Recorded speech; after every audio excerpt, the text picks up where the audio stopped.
Hi hello welcome to మకుటా media. పెద్ద సినిమాకి సంబంధించి రాత్రి సినిమా చూసా. నేను కిరణ్ గారితో రివ్యూ కూడా చెప్పించాను. ఆ తర్వాత నేను కూడా చేయాలనిపించింది. ముఖ్యంగా సినిమా ఎంత కలెక్ట్ చేసింది, ఏంటి సినిమాకి ఎంత కలెక్షన్ రికార్డులు వచ్చాయి, ఇవన్నీ గురించి పక్కన పెడితే ఇది ఒక అవార్డు పిక్చరు. ఈ సినిమాలో రామ్ చరణ్ గారు 100కి 100% నేషనల్ ఇంటర్నేషనల్ అవార్డులు అనేకం తీసుకోబోతున్నారు. ఆస్కార్ వరకు వెళ్ళినా కూడా ఆశ్చర్యపోనవసరం లేదు, అంత అద్భుతమైనటువంటి పర్ఫామ్ చేశారు.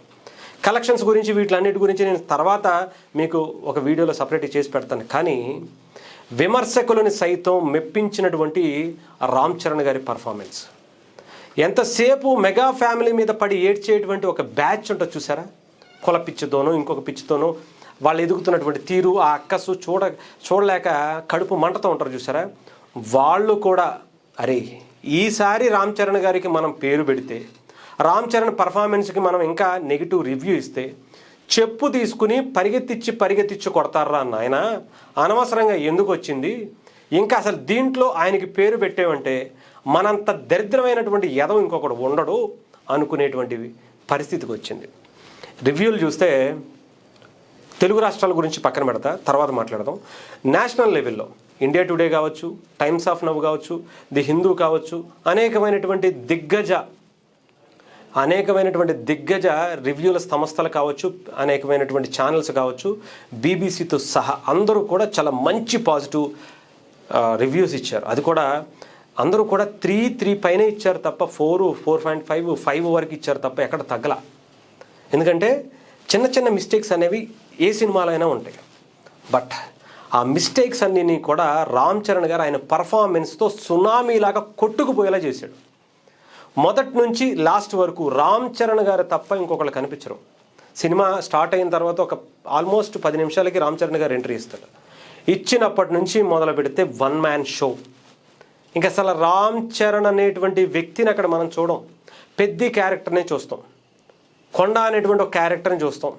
రన్నర్గా, క్రికెటర్గా అసలు ఆ క్యారెక్టర్ తప్ప ఇంకొకటి కనిపించదు.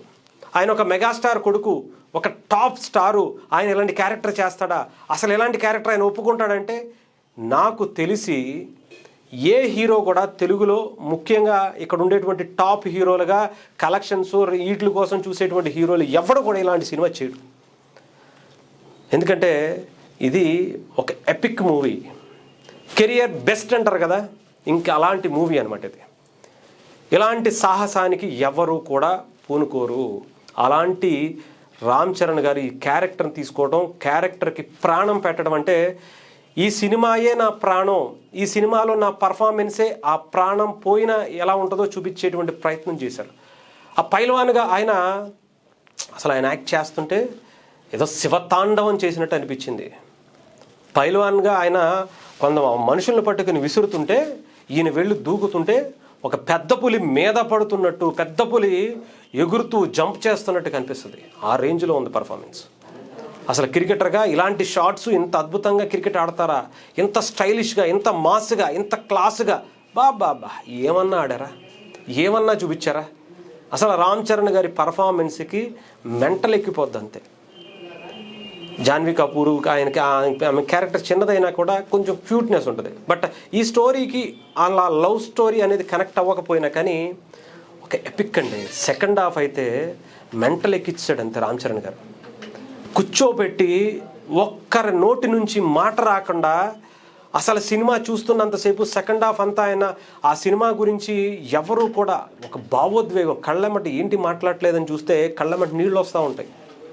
నేనైతే నిన్న హైదరాబాద్ ఐమాక్స్లో జరిగినటువంటి ఒక రివ్యూకి సంబంధించి, అంటే సినిమా జర్నలిస్టులు అందరూ కూడా అక్కడికి వెళ్ళినప్పుడు ఆ షో వేస్తే ప్రతి ఒక్కళ్ళు ద ఫస్ట్ టైం ఇండియన్ హిస్టరీలో ఒక జర్నలిస్టులు అందరూ ఒక క్యారెక్టర్ ఆయన డైలాగ్ చెప్పిన తర్వాత విజిల్స్ కొట్టడం చూసాం, సూపర్ రా, అదిరా ఇదిరా అంటాం చూసాం, కానీ క్లాప్స్ కొడతాం మాత్రం ఫస్ట్ టైం చూసాను. ఫస్ట్ టైం నేను ఇంకా మళ్ళీ తర్వాత చూస్తానో లేదో నాకైతే తెలియదు, కానీ రామ్ చరణ్ గారి పర్ఫార్మెన్స్కి చూసా. విమర్శకులు సైతం క్లాప్స్ కొడుతూ నుంచున్నారు అక్కడ. ఏం పర్ఫార్మెన్స్ చేసావయ్యా రామ్ చరణ్, ఏం క్యారెక్టర్ చేసావయ్యా, ఇలాంటి క్యారెక్టర్ అసలు ఆ ట్రైన్లో అలాంటి సీను, లాస్ట్లో ఆయన చేసినటువంటి ఆ రన్నర్ క్యారెక్టరు ఎవడు చేయడు అసలు. భారతదేశంలో ఎవడూ లేడు అసలు అలాంటి క్యారెక్టర్ చేసేవాడు.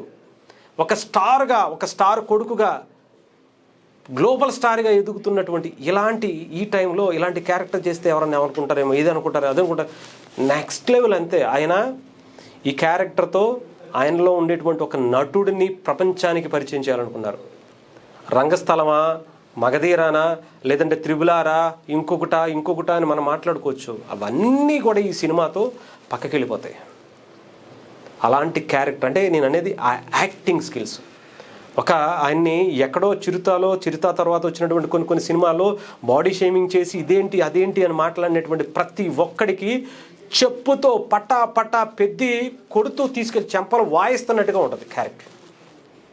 నా గురించి మాట్లాడతావరా, పెద్ది క్యారెక్టర్ గురించి మాట్లాడతావరా, నాలో ఉండేటువంటి యాక్టర్ గురించి మాట్లాడతావరా అని పటాపట లాగి కొడతాడు చూసారా, అలా కనిపిస్తుంది. ఈయన్నారా మనం అంది ఏంటి, రామ్ చరణ్ని మనం అన్నాం, ఈ రామ్ చరణ్ని మనం పేరు పెట్టామా, ఈ రామ్ చరణ్ని మనం తక్కువ చేసామా అనుకుని ఒక్కొక్కడు చాలా తప్పు చేసాం రా అని బాధపడేటువంటి పరిస్థితి. కులం పిచ్చితో, మతం పిచ్చితో, పిచ్చులతో, అక్కసుతో, వాళ్ళు ఎదుగుతున్నటువంటి తీరుతో కొంతమంది మాట్లాడుతుంటారు చూసారా, వాళ్ళకి కూడా అరే ఈ సినిమా కనుక మనం తప్పు చేసాంరా, ఈ సినిమాని కనుక మనం తక్కువ చేసి మాట్లాడితే మనకన్నా ఏదో ఇంకొకటి ఉండడరా అనుకునే రేంజ్లో ఉంది. ఏదేమైనా రామ్ చరణ్ గారి పర్ఫార్మెన్సు, చిరంజీవి గారు ఆయన ఈ దేశానికి, ఈ రాష్ట్రానికి, మన ప్రజలకి ఎంత చేశారు అనేది ఆయన సేవా కార్యక్రమాల ద్వారా చూసాం. కానీ రామ్ చరణ్ గారిని అంటే ఆయన చేసినటువంటి సేవలు ఇవన్నీ ఒక ఎత్తు అయితే, రామ్ చరణ్ గారు అనేటువంటి ఒక వ్యక్తిని, గొప్ప వ్యక్తిత్వం కలిగినటువంటి ఒక గొప్ప హీరోని, ఒక గొప్ప పర్ఫార్మర్ని ఈ దేశానికి ఇచ్చారు. ఇప్పటివరకు మన రాష్ట్రానికి ఇచ్చాడు అన్నాను, ఇప్పుడు దేశానికి, ప్రపంచానికి ఇచ్చాడు ఆయన. ఇంతకన్నా ఏం అవసరం లేదు సార్, మీరు హ్యాపీగా ఉండండి. రామ్ చరణ్ గారు ఈ దేశ గౌరవాన్ని, మీ గౌరవం కాదు సార్, ఈ దేశ, ఈ రాష్ట్ర, ఈ తెలుగువాడి గౌరవాన్ని ప్రపంచ స్థాయికి తీసుకెళ్లేటువంటి ఒక గొప్ప నటుడు, అందులో ఎటువంటి సందేహం లేదు.